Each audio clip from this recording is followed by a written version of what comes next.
sekalian, nama saya Jonathan. Nama saya Anggi. Nah, hari ini kita bakal bahas manajemen langsung dari sudut pandang owner brand. Mungkin hari ini kita kedatangan owner dari Tivis. Mungkin sebelum itu boleh perkenalkan diri dulu. Sebelum Kak perkenalkan diri, orang bicara pakai bahasa sehari-hari itu supaya lebih enjoy, lebih santai. Oke. Bahasa Manado berarti boleh. Betul. Oke. Kenalkan, saya nama Indra. Biasa orang panggil sih Shortcut, karena terpakai Instagram Shortcut. Oke. Boleh cek. Lanjut. Nah, mungkin Kakak Indra sendiri boleh jelaskan secara singkat lah apa itu Tivis. Oke. Tivis itu salah satu brand lokal yang kita bangun sejak 2019. Orang itu lebih ke mengangkat kultural yang relevan sama anak-anak Manado yang pasti, Manado dan sekitarnya. Dan semakin ke sini orang so mulai ke arah streetwear dan orang lebih fokus ke ekosistem dan DP culture-nya Manado. Oke. Kak, kita sebenarnya penasaran dari nama Tivis ini sebenarnya dari filosofi bagaimana? Kalau DP filosofi sebenarnya Tivis itu dari tamang-tamang kok, tamang-tamang kayak slang lah, slang for sebenarnya dulu ada orang itu 2 orang dulu. Kita sama Indra Laikun, syarat buat Indra Laikun. Jadi orang sempat bikin cari beberapa referensi nama dan kita dengan Indra itu salah satu yang suka sekali bikin kaos custom lah. Kaos custom kayak kata-kata lucu Indra selalu bikin lah. Sedangkan kita yang selalu bikin dari SMA itu selalu bikin kaos-kaos yang apa yang kita suka mau bikin kayak gambar-gambar aneh pun selalu kita bikin. Mirip-mirip lah orang PVC lah. Nah di situ masuklah di T itu kaos lah orang masuk. Sedangkan DP Vis itu sebenarnya DP orang fokus dulu sebenarnya Vis itu kan DP arti dia ya.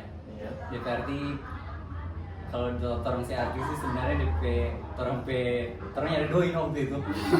Jadi orang nyari doi orang Tivis. Ya.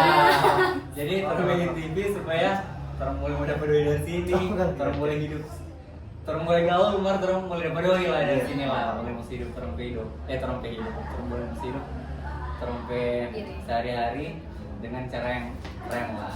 Oke, Bang.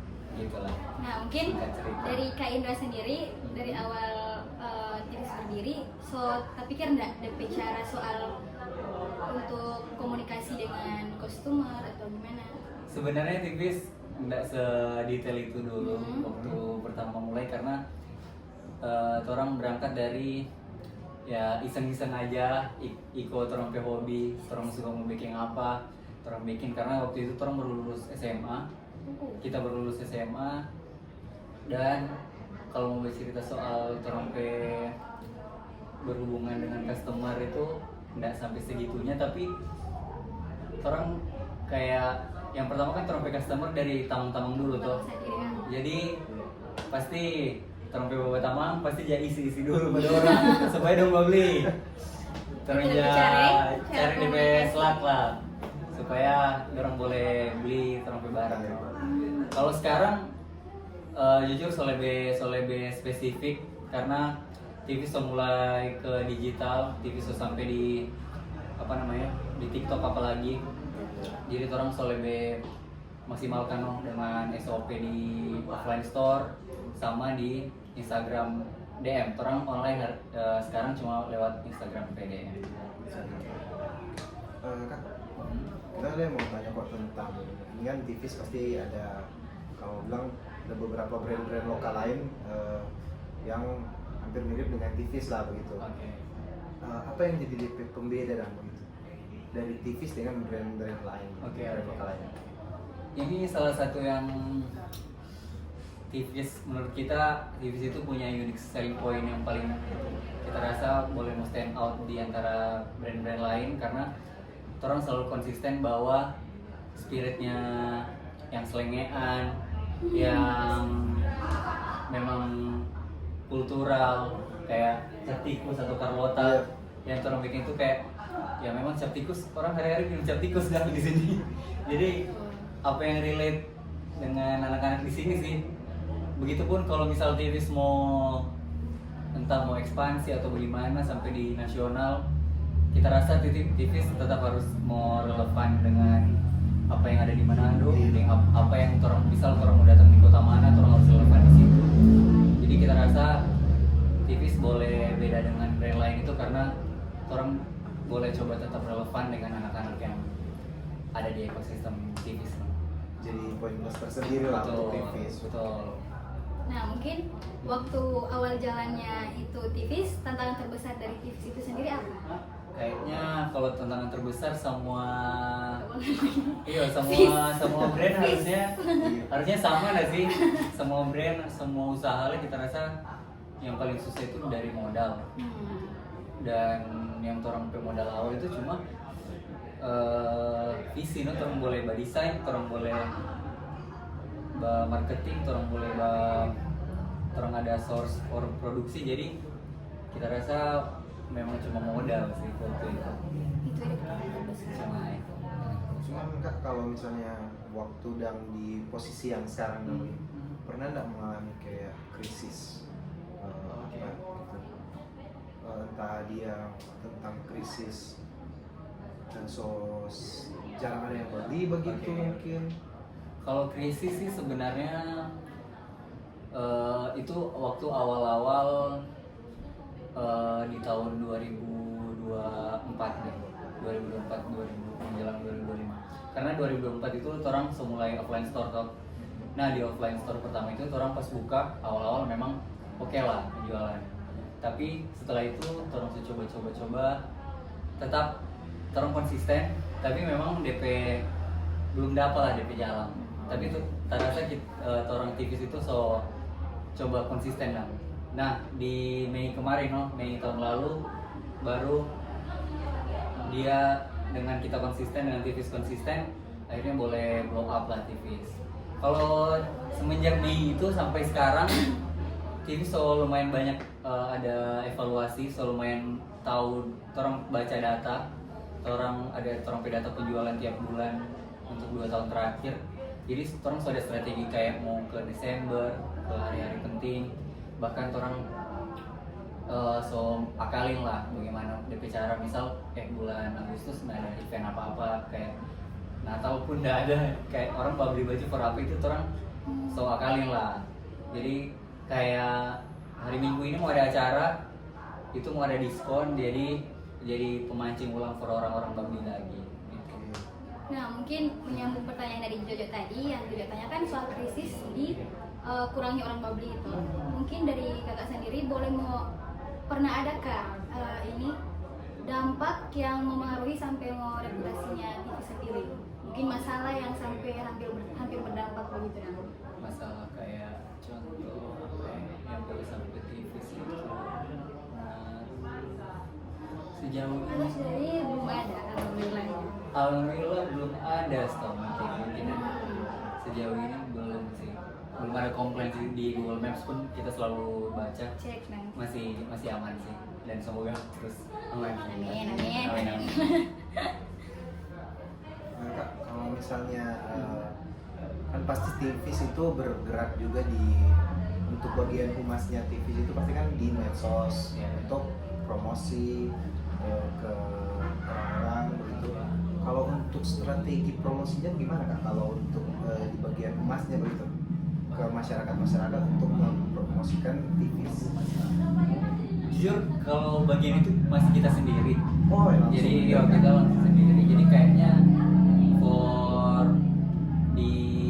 kalau sebenarnya kok ada 2 tuh orang ke platform itu dari online sama offline langsung.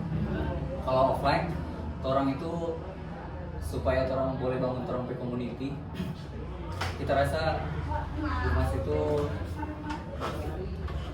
yang pasti Tivis mau bonding sama customer yang orang anggap itu orang keluarga, orang community lah, orang community base. Jadi orang tiap bulan itu ada event reguler, orang ada ground sale, di situ ada tiap bulan itu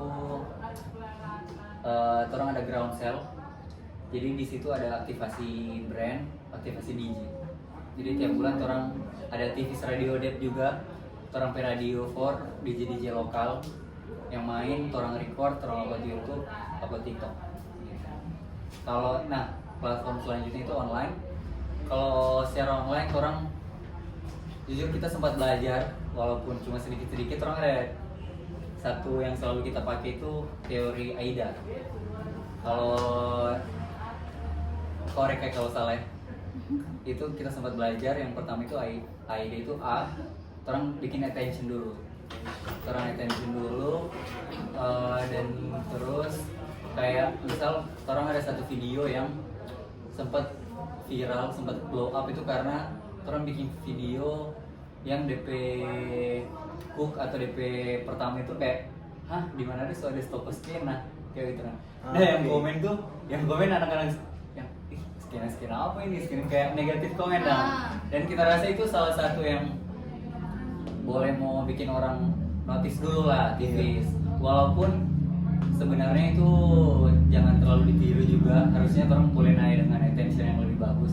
Cuma kalau dari kita pribadi ada memang satu rumus yang sendiri kayak walaupun itu agak dengan konotasi negatif, tapi ada satu kita berprinsip kok yang bad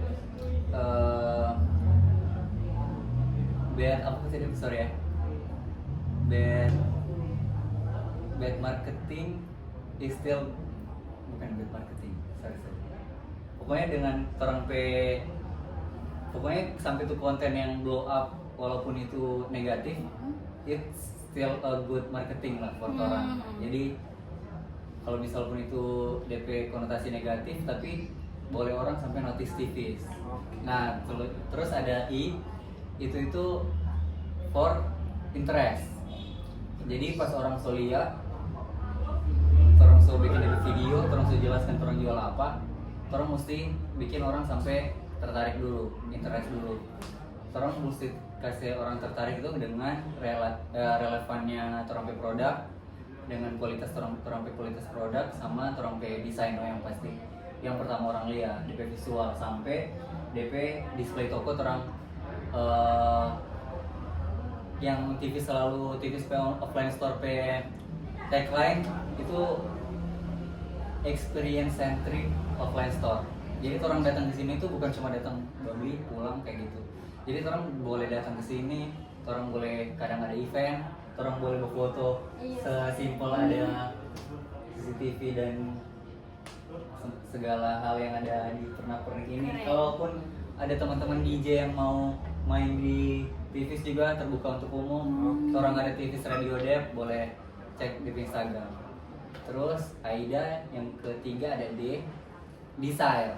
Desire itu cara bagaimana supaya tuh customer orang yang lihat boleh sampai pilih for beli di TVs. Boleh desire boleh sampai bikin keputusan kita mesti beli di sini kayak gitu.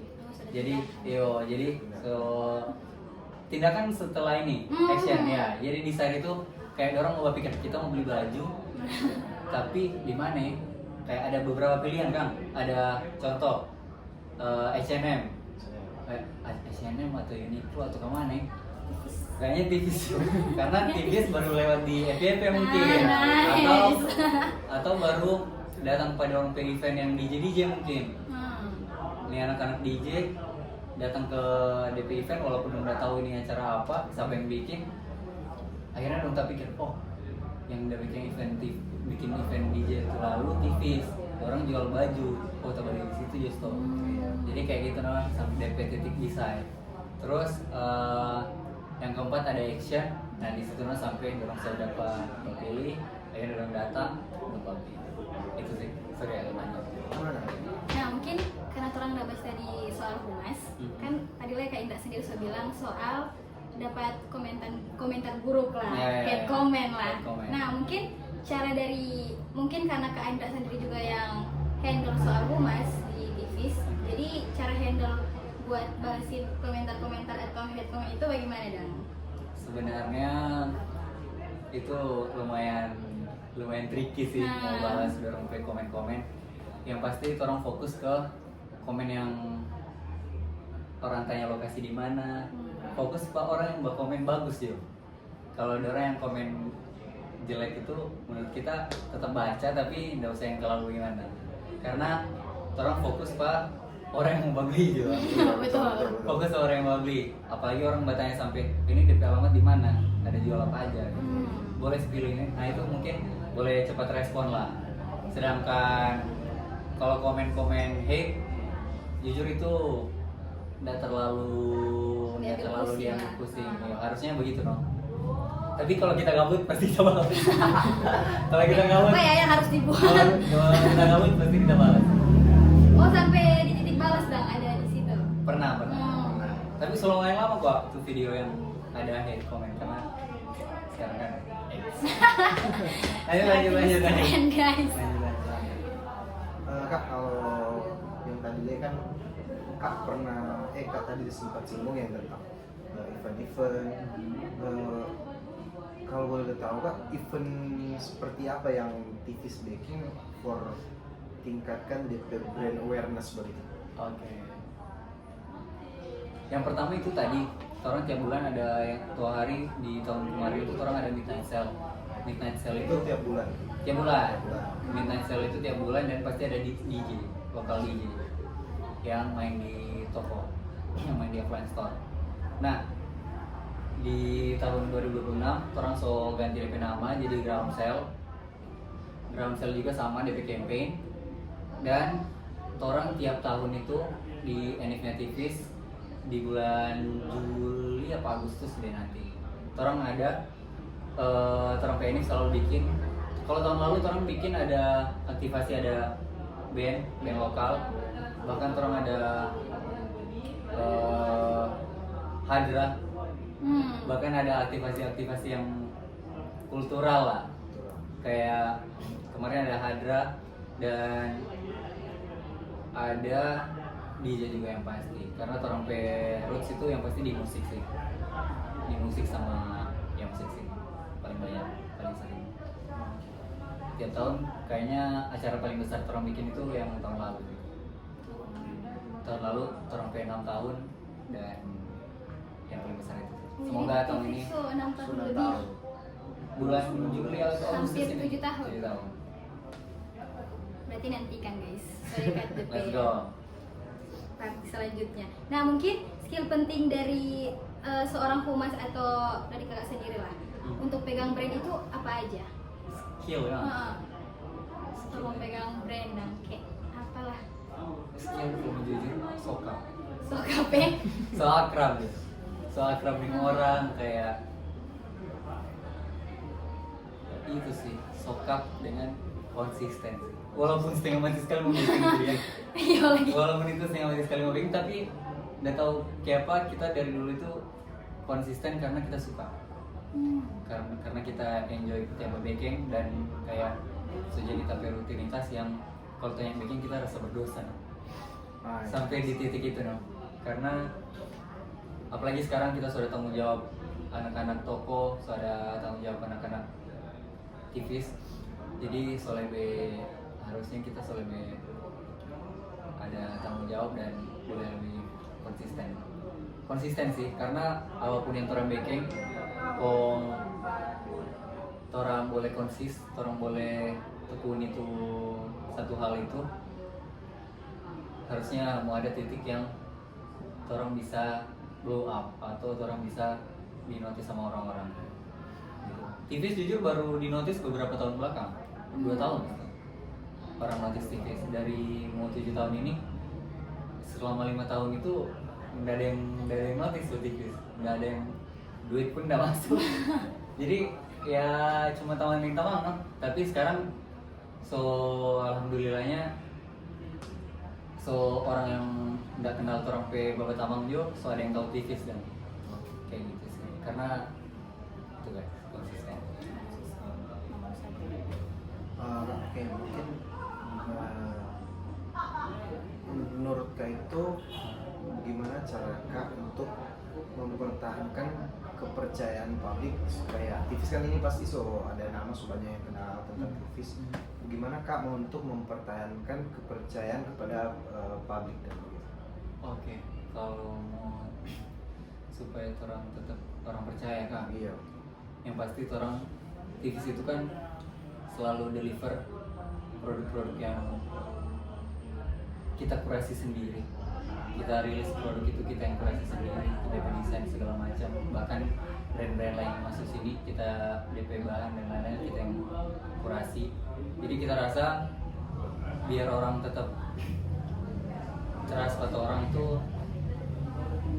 orang boleh tetap jaga orang kualitas dan orang pelayanan pasti. Tapi yang paling pertama sih kualitasnya. Karena TV so pernah coba beberapa kualitas yang standar, tapi kita rasa ini tidak bisa bertahan lama. Kita rasa TV harus tetap TV kualitas awal. TV itu selalu pakai contoh juga dari sablon, orang selalu pakai sablon manual. Itu sampai sekarang kita rasa jadi salah satu poin yang bikin orang tetap belanja di TV. Sampai kayak after sales, misal kayak kemarin tuh ada yang komplain Kak ini kok DP kalung agak luntur. Kita langsung boleh langsung cover, boleh langsung datang ke store, boleh langsung tukar kayak gitu sih. Jangan orang langsung kasih DP cara perawatan. Nah, mungkin karena dari tadi banyak pembahasan yang orang tanyakan tentang TIFIS, mungkin Kak Indra sendiri kan ada buka TIFIS itu dia mulai dari setelah SMA gitu. Mungkin pesan untuk para mahasiswa yang suka buka brand sendiri, bagaimana? Mungkin ada pesan dari Kak Indra owner TIFIS. Pesan Kak? Iya, betul. Pesan sih sebenarnya kuliah baik-baik. Kuliah baik-baik, kong. Baking sih, apa yang manis mau baking yang pertama. Udah usah pikir orang mau bilang apa, karena dulu deh orang selalu bilang ada yang beli so harga barang gitu. Jadi kita rasa ya selagi ini senang mau baking, mau laku nih laku, harusnya itu jadi satu progres lah untuk kalian. Jadi kalau mau bikin brand ataupun mau bikin apapun itu, mau mulai karir apapun itu, kita rasa boleh coba start pikir bikin DP gambaran bagaimana nanti. Kamu coba lakuin satu action lah. Misal desain DP logo. Kayak kalau orang semulai 1 atau 2 progres, kita rasa DP semangat yang mau terus DP usaha itu mau ada lah. Dengan pilih yang memang Moni suka, memang Moni itu industri lah. Kalau bikin brand memang Moni mesti yang suka sekali karena Moni mau bikin hari-hari. Jadi kalau Moni sudah dapat satu segmen atau satu industri yang menurut Moni boleh lakuin itu tiap hari tanpa rasa rugi waktu, rugi tenaga, kita rasa itu jalan yang paling pas no? Kayak gitu sih TIFIS. Oke. Mungkin sudah sepanjang kan sampai pelaksanaan hari ini. Thank you Kak for Thank you. So boleh hadir dan dengan berbagai ilmu yang Kak suka kasih for orang itu boleh jadi pembelajaran for orang dan teman-teman nantinya yang teman-teman dan nonton. Ya begitulah kira-kira tentang brand TIFIS, bagaimana dia mulai dari 2019 kan Kak, sampai sekarang boleh buka offline store dan online store, boleh dikenal banyak orang. Ya kira-kira begitulah. Dan kalau kalian penasaran soal brand TIFIS sendiri, boleh mampir di mana Kak? Di Flamboyan, store paling terbaru. Oke. Store terbaru di Flamboyan. Oke. Sekian guys. Sampai jumpa. Dadah. Dadah.